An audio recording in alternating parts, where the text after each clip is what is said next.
Notez que certains passages sont renforcés par un fond sonore de violon ou de piano, et que les passages larmoyants ne sont jamais accompagnés de véritables larmes.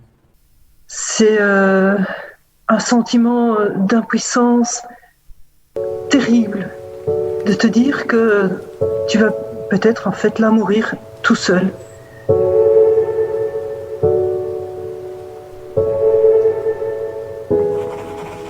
Devant moi, il y avait des grandes portes vitrées opaques et elles se sont ouvertes à mon arrivée. Et là, j'ai basculé dans ces urgences médicales, mais urgences de guerre. Il y avait ces deux infirmiers qui étaient là, qui m'attendaient et qui étaient en tenue de combat.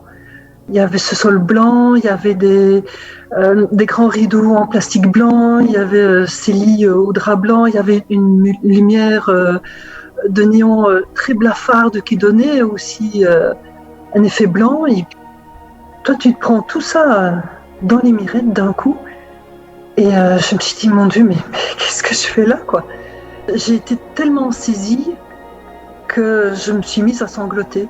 Et il y en a un qui m'a demandé ma carte d'identité et je sais que j'ai eu du mal à la sortir de mon sac, pourtant je l'avais préparée et je pleurais, et j'avais les larmes qui me brouillaient la vue et je lui ai donné ma carte d'identité, il n'a pas voulu la prendre et il m'a demandé de la déposer sur un petit meuble qui était là, il l'a prise et il l'a désinfectée. Et j'ai fait un pas vers eux et ils ont reculé. Là, ça m'a été vraiment très très loin. Je me suis sentie mais tellement seule. Il y avait ce sentiment d'être pestiférée. Je me suis dit qu'en même temps, j'arrivais là et peut-être que au final, ça serait pour y rencontrer la mort. Et en même temps, c'était moi qui portais la mort pour eux. C'était moi le danger pour eux. C'était moi qui risquais de les contaminer. Parce que c'est moi qui avais cette saloperie de virus sur moi et il fallait les protéger. Et ils m'ont demandé d'aller dans une espèce d'alcôve, une petite pièce. Cette petite pièce était fermée par une paroi en plastique transparente qui était fermée par une très grosse tirette. Quelqu'un m'a ouvert cette tirette et je suis rentrée, on m'a enfermée là-dedans.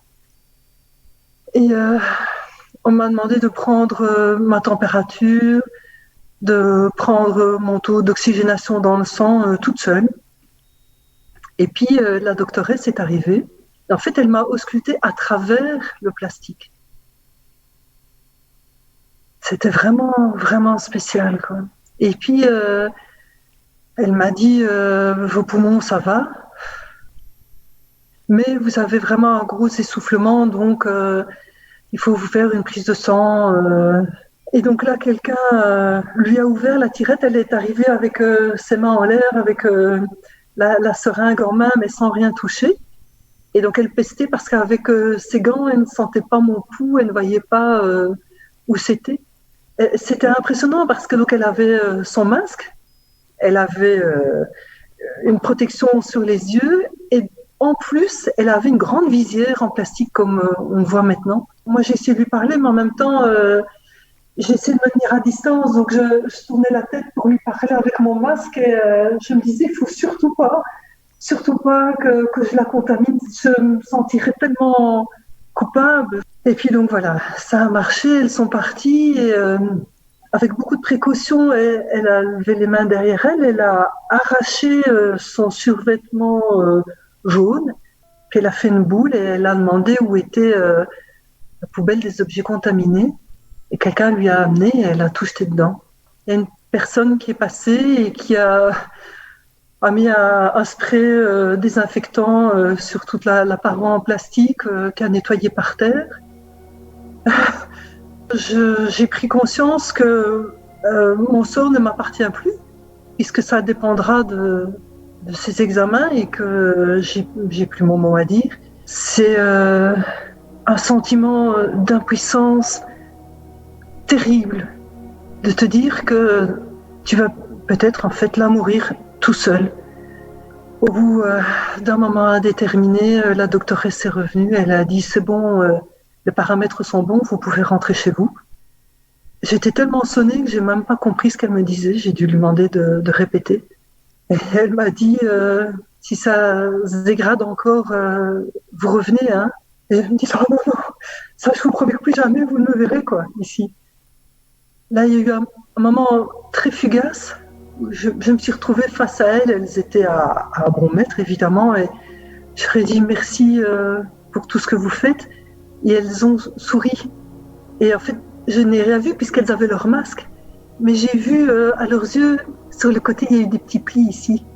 Et puis, oups, ça a changé, leur regard est redevenu grave. Et voilà, j'ai compris que je devais partir et qu'on allait désinfecter derrière moi et que le patient suivant attendait. Et voilà, j'ai ouvert la porte de ces urgences et je suis sortie. Et puis, ça ne s'invente pas, c'est comme ça. Mais le petit parking où mon mari, où les aidants, entre guillemets, pouvaient garer leur voiture, c'était le parking de la morgue. Il faisait froid, mais il y avait le soleil qui me réchauffait, et c'était de la lumière. Je me suis assise par terre. Et il y a mon mari qui est venu près de moi. On ne savait pas parler, parce qu'on était tellement bouleversés tous les deux qu'on ne savait plus se parler. Devant nous, il y a une camionnette des pompes funèbres qui est venue se garer. Et il y a une porte de l'hôpital qui s'est ouverte. Et j'ai vraiment eu cette impression très forte qu'on était venu taper sur mon épaule. Tu vois, un petit doigt qui avait tapé sur mon épaule et qui me disait tu vois, toi, on t'a mise dans la file de gauche. Et si tu avais été dans la file de droite, c'est peut-être comme ça que tu serais sortie. Je m'en sors bien. Et c'est pour ça aussi que je veux témoigner, parce que je pense à tous ces gens qui sont toujours là dehors et complètement inconscients, et qui se baladent et qui croient qu'ils sont immortels. Et un jour, tu te retrouves comme un con là aux urgences et tu sens qu'il y a quelque chose qui frôle ton épaule. Et là, tu croises les doigts pour avoir beaucoup de chance. Mais ça, vraiment, je ne souhaite à personne ce moment-là. Il faut faire juste attention, quoi.